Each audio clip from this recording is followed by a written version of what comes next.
ওম নমঃ শিবায়। হর হর মহাদেব। বন্ধুরা, শ্রাবণ মাস চলাকালীন যে কোনো শুক্রবার রাত্রিতে কিছুটা চাল নিয়ে রেখে দিন বাড়ির এই স্থানে। এর ফলে কখনো কোনো দিন অন্ন বস্ত্রের অভাব হবে না। হ্যাঁ বন্ধুরা, আমি আপনাদের সুনিশ্চিতভাবে বলতে পারি যে আপনারা যদি এই উপায় বা ক্রিয়াটি এই পবিত্র শ্রাবণ মাস চলাকালীন যে কোনো শুক্রবারে একবার এক মুঠো চাল নিয়ে করতে পারেন, তাহলে আপনাদের জীবন থেকে আর্থিক সমস্যা অনেকাংশেই দূরীভূত হবে। ঠিক তেমনই মা লক্ষ্মীর আশীর্বাদও কৃপায় আপনারই সংসারে সদা সর্বদাই সুখ শান্তি সমৃদ্ধি বিপুল পরিমাণে বজায় থাকবে। বন্ধুরা, শাস্ত্র মতে এমনটাই বিশ্বাস করা হয়, চাল হলো জীবন ধারণের সবথেকে গুরুত্বপূর্ণ উপাদানগুলির মধ্যে অন্যতম, এবং এই চাল হলো মা লক্ষ্মীর অত্যন্ত প্রিয়। সুতরাং আপনারা এই উপায় বা ক্রিয়াটি মনে বিশ্বাস, নিষ্ঠা ও ভক্তি রেখে করুন, 100% এর সুফল পাবেন। বন্ধুরা, একথা সত্য যে আজকের দিনে অর্থের জন্য মানুষ কি করছে, দিন রাত মরিয়া হয়ে অক্লান্ত কঠোর পরিশ্রম করছেন শুধুমাত্র এই অর্থের জন্য। তথা আমাদের এই সমাজে অনেকেই আছেন যারা প্রতিনিয়ত আর্থিক কষ্টে ভুগে থাকেন বা যাদের কোনো রকমভাবে দিন চলে যাচ্ছে। আমি সেই সব ব্যক্তিদের উদ্দেশ্যে একটি বিশেষ চালের টোটকা বা উপায় সম্বন্ধে জানিয়ে দেব, এবং তা যদি আপনারা আপনাদের গৃহে এই একটি জায়গায় এই চালগুলিকে রেখে দিতে পারেন, তাহলে আমি আপনাদের 100% গ্যারেন্টি দিয়ে বলছি আপনারা উপকৃত হবেন। বন্ধুরা, জ্যোতিষশাস্ত্র মতে এমনটা বলা হয়ে থাকে যে চন্দ্রদেবের অবস্থানের পরিবর্তনের জন্য আমাদের জীবনে অর্থকষ্ট ও চরম ভয়ঙ্কর দারিদ্রতা নেমে আসে। বন্ধুরা, চন্দ্রদেব রুষ্ট হলে মনে শান্তি থাকে না, সেই পরিবারে চরম ভয়ঙ্কর অশান্তি কলহের সৃষ্টি হয়, সেই সঙ্গে ভয়ঙ্কর আর্থিক কষ্ট শুরু হয়ে যায়। সুতরাং নিজের মনকে এবং চন্দ্রদেবকে নিয়ন্ত্রিত রাখার জন্য আপনারা কিছুটা চাল শ্রাবণ মাস চলাকালীন যে কোনো শুক্রবারে বাড়ির এই নির্দিষ্ট জায়গায় তুলে রাখতে কখনোই ভুলবেন না, কারণ এর ফলে আপনাদের জীবন থেকে অনেক প্রকার আর্থিক সমস্যাগুলি কিন্তু সুনিশ্চিতভাবেই কেটে যাবে। বন্ধুরা, আপনি কি এটা জানেন যে এই চাল এমন একটি দ্রব্য, এই জিনিসটি ফুরিয়ে যেতে দিতে নেই।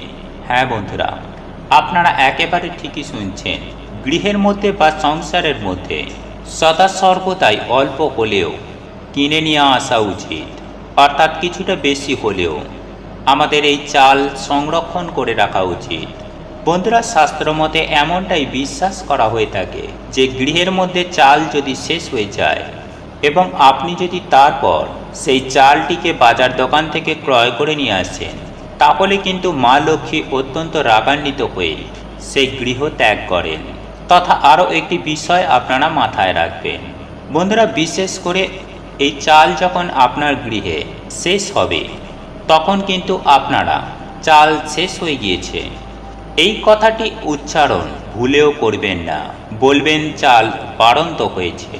এর ফলে গৃহে সমৃদ্ধি বজায় থাকে, কারণ শেষ বিশেষণ ব্যবহৃত করা এই ক্ষেত্রে উচিত নয়।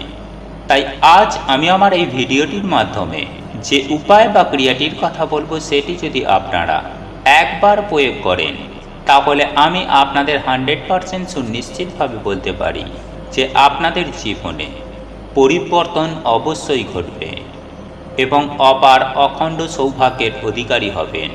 ঠিক তেমনই এই উপায় বা ক্রিয়াটির ফলে মা লক্ষ্মী আপনার প্রতি এতটাই প্রসন্ন হবেন যে আপনার জীবনে সদা সর্বদাই আশীর্বাদ আপনার ওপর থাকবে এবং উনি কৃপা বর্ষণ করবেন।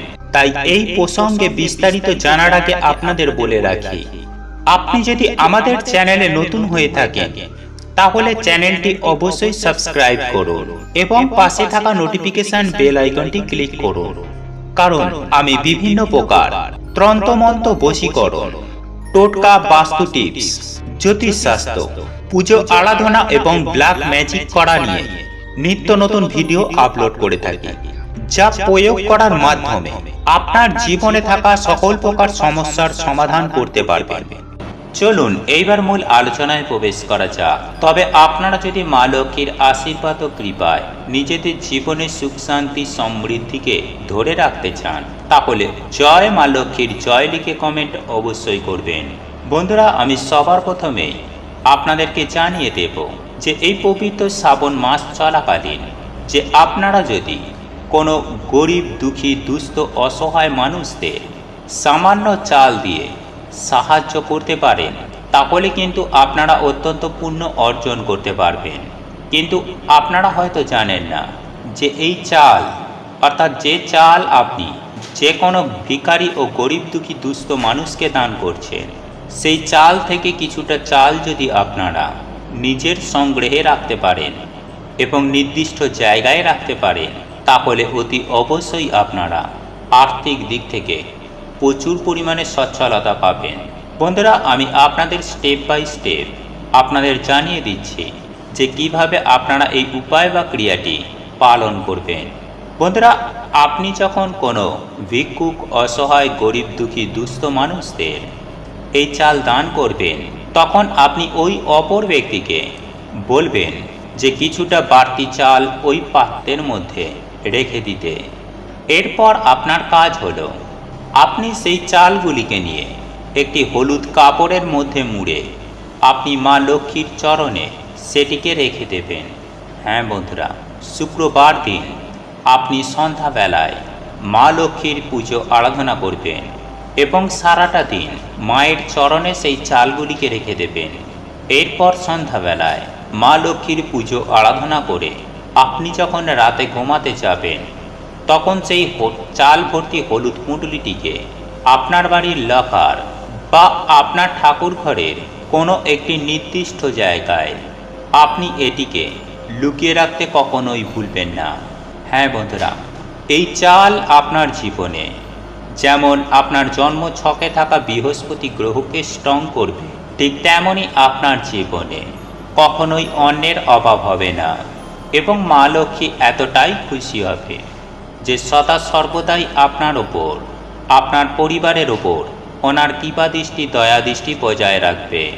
তবে বন্ধুরা, এই চাল দান করার ক্ষেত্রে একটি বিষয় মাথায় রাখতে হবে, আর তা হলো বন্ধুরা, এই দান আপনারা সূর্য থাকাকালীন করবেন, কারণ সূর্য ডোবার পর এই চাল দান করা একেবারেই অশুভ। তাই এই বিষয়টি অতি অবশ্যই মাথায় রাখবেন। তাহলে আপনাদের আর্থিক ভাগ্য যেমন প্রচুর পরিমাণে বৃদ্ধি পাবে, ঠিক তেমনই মা লক্ষ্মীর আশীর্বাদ ও কৃপায় আপনাদের পরিবারে সুখ শান্তি সমৃদ্ধি বজায় থাকবে। বন্ধুরা, আপনাদের এই ভিডিওটি যদি পছন্দ হয়ে থাকে, তাহলে ভিডিওটি লাইক করুন, কমেন্ট করুন এবং বন্ধুদের সাথে শেয়ার অবশ্যই করুন।